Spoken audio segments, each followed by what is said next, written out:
C'est un sacerdoce. En 1989, elle se rend à Lima pour un chantier de jeunesse. C'est un choc. De retour en France, elle crée l'association Mano à Mano. Depuis 1992, cette infirmière est installée dans un bidonville du nord de la capitale péruvienne.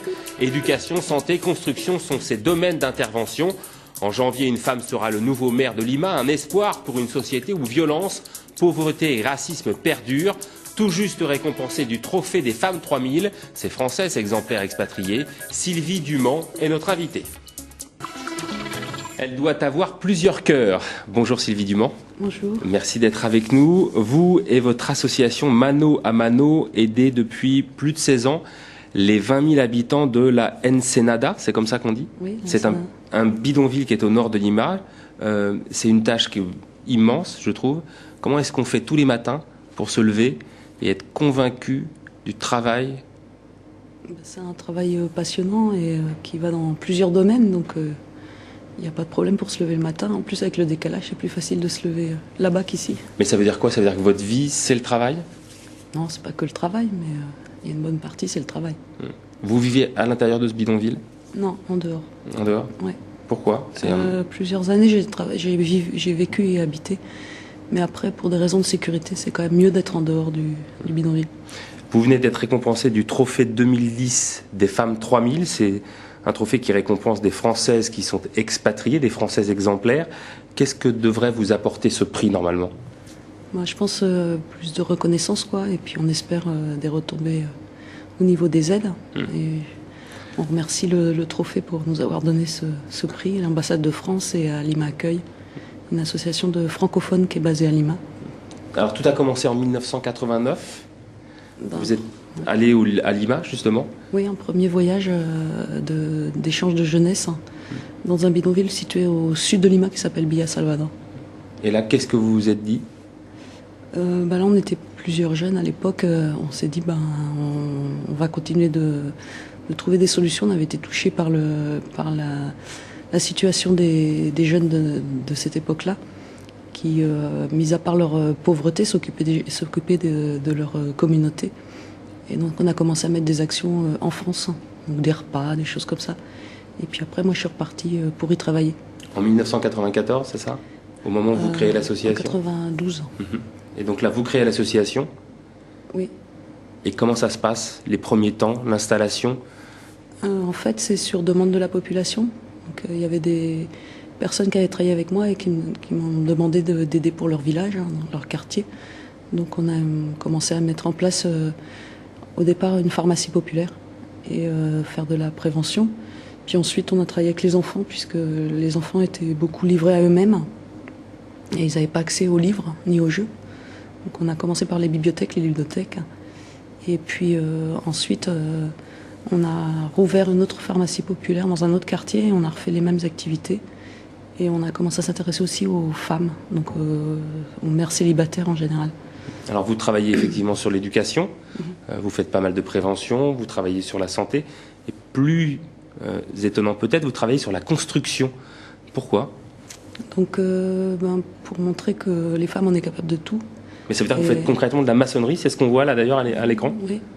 Donc on avait travaillé avec les dirigeants, chaque quartier est dirigé par des dirigeants qui sont élus. Et on avait trouvé comme solution au problème. Le problème majeur, c'était le problème du sous-emploi, et surtout des femmes, surtout avec des enfants, et généralement célibataires. Donc on avait pensé que ça serait bien d'améliorer les infrastructures du quartier et que ce soit les femmes qui le fassent. Alors aujourd'hui, à la Ensenada, vous avez créé un parc, notamment paysager, c'est ça?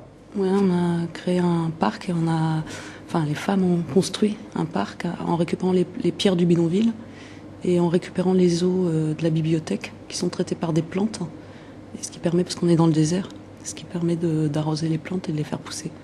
Et donc c'est un bonheur pour les femmes qui généralement viennent de la montagne et la nature leur manque puisque, comme vous voyez sur les photos, c'est très aride.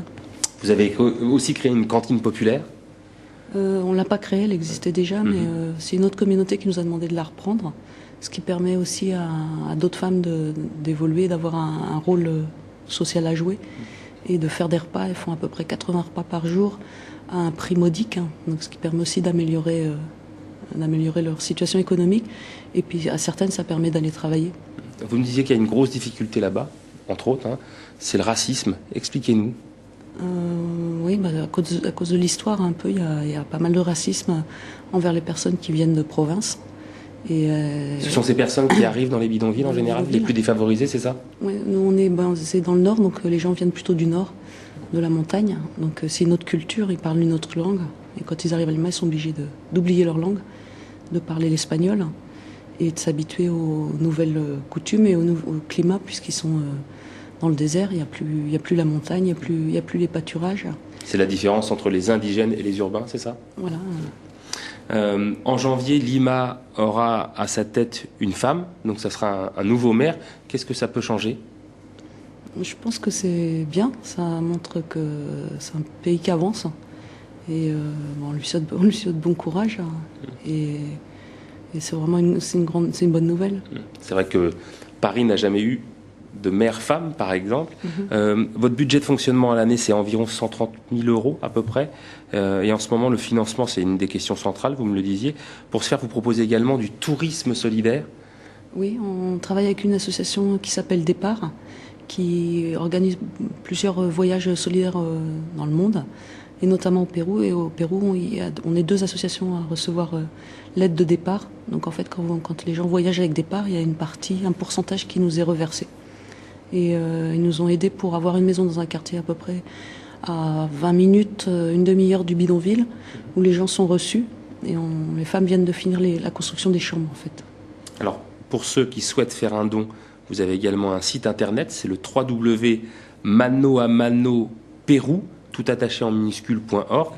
Vous êtes expatrié maintenant depuis plus de 15 ans. Quand vous revenez en France, quel est le regard que vous portez sur la société française et sur la société occidentale par rapport à ce que vous connaissez dans ce bidonville au nord de Lima? Je pense qu'on est un beau pays et que normalement nos institutions, enfin surtout éducatives, nous donnent des opportunités et qu'il faut qu'on renforce ces institutions qui ont permis à notre pays d'être un pays riche et un pays normalement qui était solidaire. Et la sécurité sociale aussi, c'est une chose hyper importante. Ce qui n'existe pas là-bas? Si, ça existe, mais tout le monde n'y a pas accès. Pourquoi? Parce que l'État s'est désengagé ou l'État a bradé? L'État est en train de mettre en place une sécurité sociale, mais c'est pas très facile. Et ceux qui travaillent normalement, qui sont dans le formel, eux ont une sécurité sociale. Mais il y a tous les gens qui sont dans l'informel et qui n'ont pas de sécurité sociale.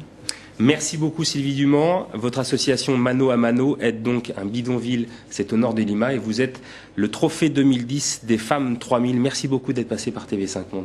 Merci beaucoup.